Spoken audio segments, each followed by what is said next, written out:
Assalamualaikum warahmatullahi wabarakatuh.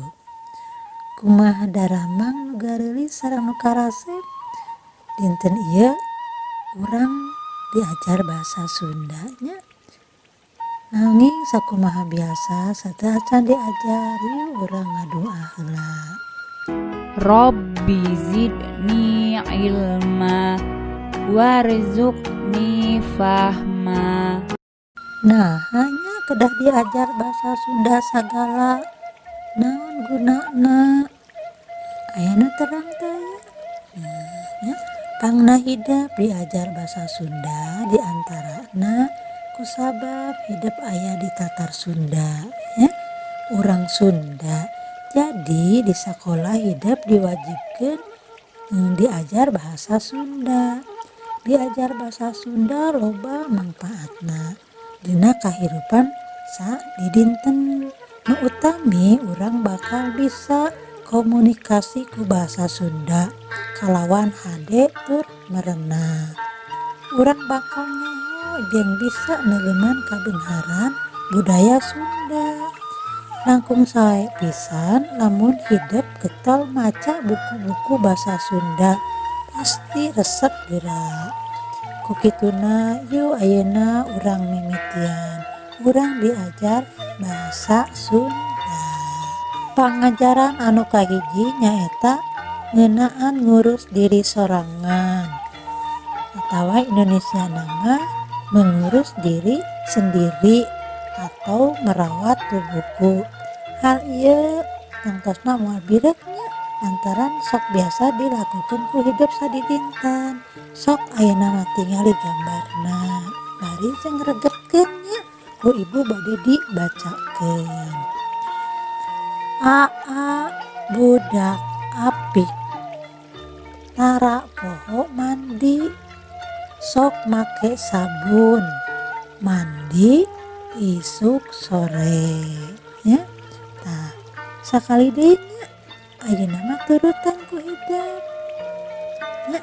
Sok aa budak apik tara poho mandi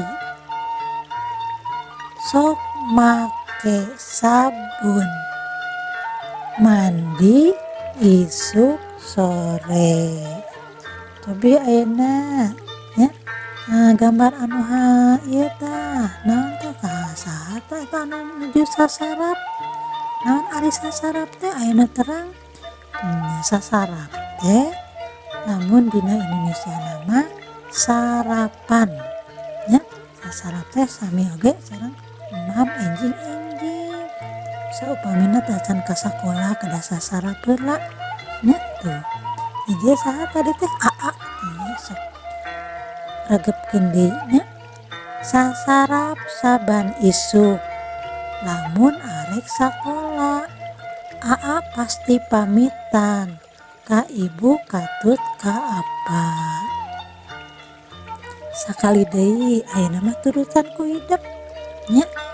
Sasarap saban isuk lamun arek sakola aa pasti pamitan ka ibu katut ka apa. Saha cenah anu nuju ibak sareng sasarap teh? Pinten nyata aa nya. Aa teh nami nama Tisna disebut aa soteh ku adina. Nami adina nyaeta Jayadi sok disebut Ii.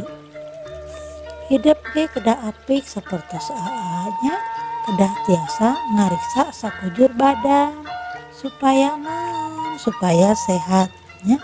Ngariksa badan teh jadi kewajiban urang. Kedah apik deui dina dahar nya. Nya kitu deui kedah apik dina ngurus tempat urang matuh. Ayeuna ku hidup dibaca deui saupamina tos lancar nu ieu teraskeun diajar macana nu aya dina halaman 12 nya sok tinggalian heula nya. Cak heula dugi ka dieu nya pangajaran dinten ieu. Kade sing ditulungnya diajar macana ame hidup ame langkung pinter. Wassalamualaikum warahmatullahi wabarakatuh.